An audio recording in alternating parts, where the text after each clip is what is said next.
أعوذ بالله من الشيطان الرجيم.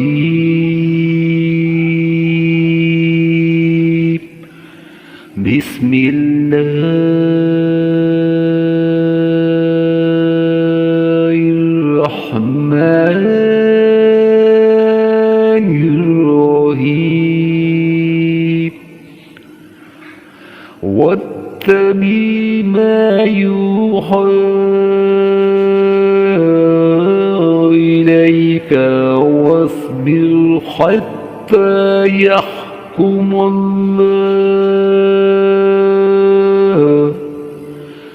وهو خير الحاكمين।